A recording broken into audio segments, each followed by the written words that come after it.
This is Optimal Finance Daily, episode 321. Curse you, bank fees!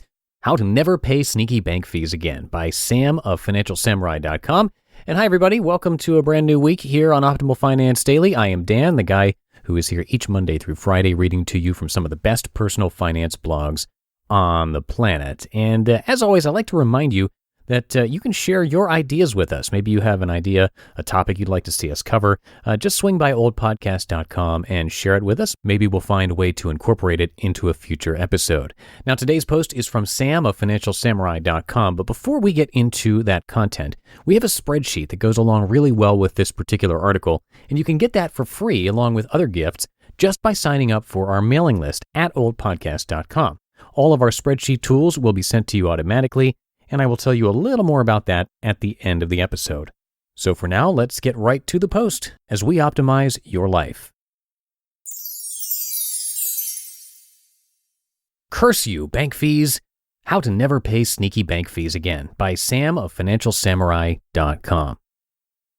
First Republic is one of 4 banks I do business with. They're a boutique bank known for their quality of service. When you go into one of their branches, you don't stand in line and wait for a teller to serve you behind a bulletproof window. Instead, you actually sit at a bank officer's desk to deposit a check, open up a CD, or pay your mortgage. It's quite an intimate experience. The fresh-baked, all-you-can-eat cookies are a nice touch, too. Back in 2009, First Republic ran a 5-year CD special at 4.15%. With extra cash on hand, I locked in a good chunk of change in order to protect my money from further risk.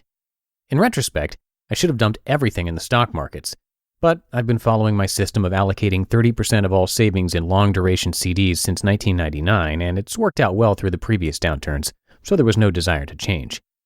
In addition to opening up a couple CDs, I also opened up a savings account, given their savings account interest rate was also higher than the competition. Over the next year, I ended up drawing down my savings account to the point where there was only $33.25 left. I had multiple accounts open with 4 banks, and wanted to simplify my financial life. Carrying around 4 ATM cards, I hate ATM fees, and keeping track of more than 5 money market savings accounts was a big pain. So I stopped using First Republic for anything other than a CD depository. Surprise banking service fee. I've known about my residual $33.25 savings account for the past couple of years, given that I get monthly statements. However, I've been ignoring most of the paper statements because who cares about $33?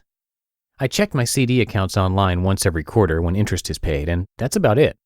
Boutique banks shine on service but suffer on ubiquity. Hence, I've always put off withdrawing the $33.25 because there isn't a convenient First Republic branch close by.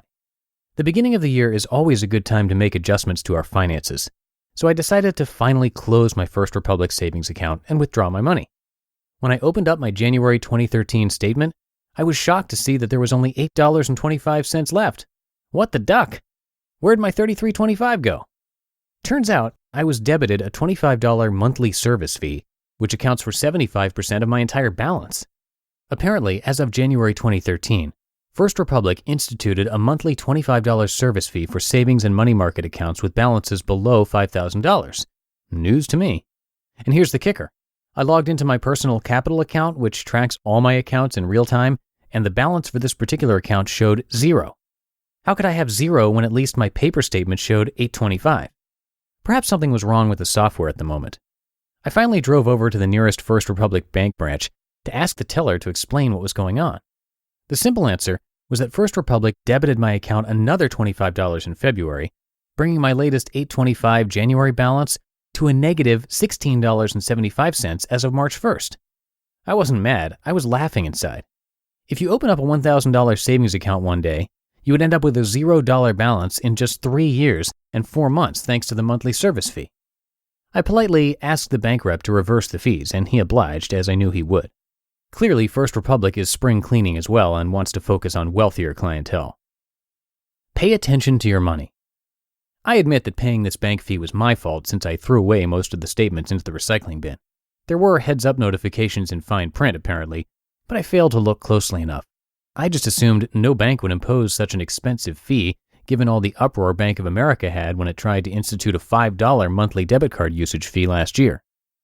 Some thoughts and tips to never pay bank fees. Banks will sneak in fees where they can. Banks are in business to make money.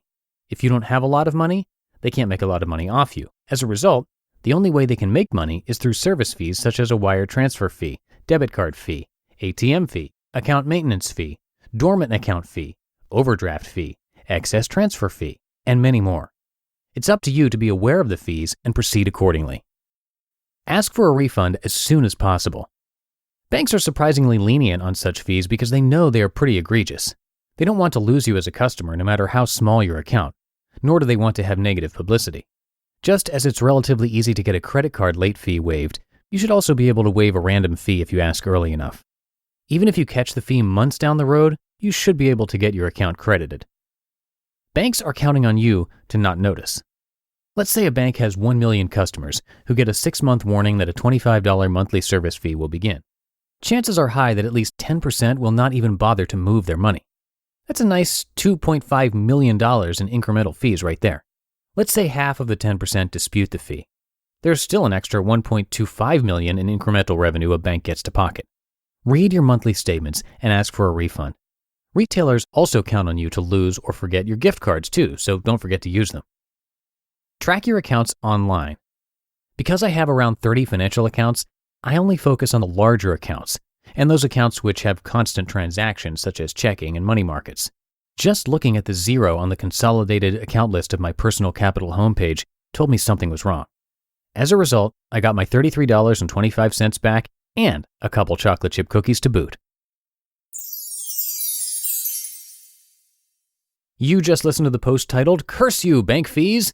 How to Never Pay Sneaky Bank Fees Again," by Sam of FinancialSamurai.com. And in that post, Sam mentioned paying attention to your money, and the best way to do that is to track your expenses. We have a spreadsheet that helps you do just that, and it comes with a video tutorial that we made just for you. And you can get that for free just by being on our weekly newsletter mailing list. You'll actually get a couple of spreadsheet tools from us, and you'll get a little weekly update as well. It's a great way to show your support for what we're doing here. So, for all of that, for free, come by oldpodcast.com and simply enter your email address. A faster way to join, if you're in the U.S., is to text us. Text the word financial to the number 44222. That is it for today. Another great start to the week. Have an amazing day, everybody, and I will see you tomorrow where your optimal life awaits.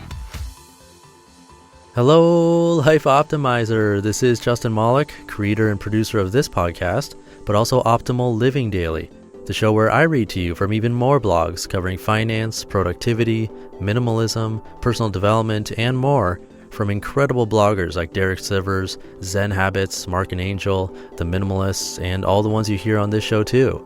So if you enjoyed today's episode and like taking amazing blogs on the go, come on over to Optimal Living Daily and subscribe to that one too. And together, we'll start optimizing your life.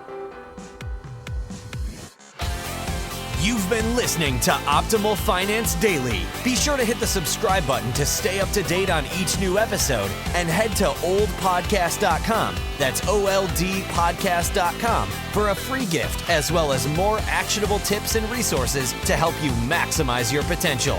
Thanks for joining us, and remember, your optimal life awaits.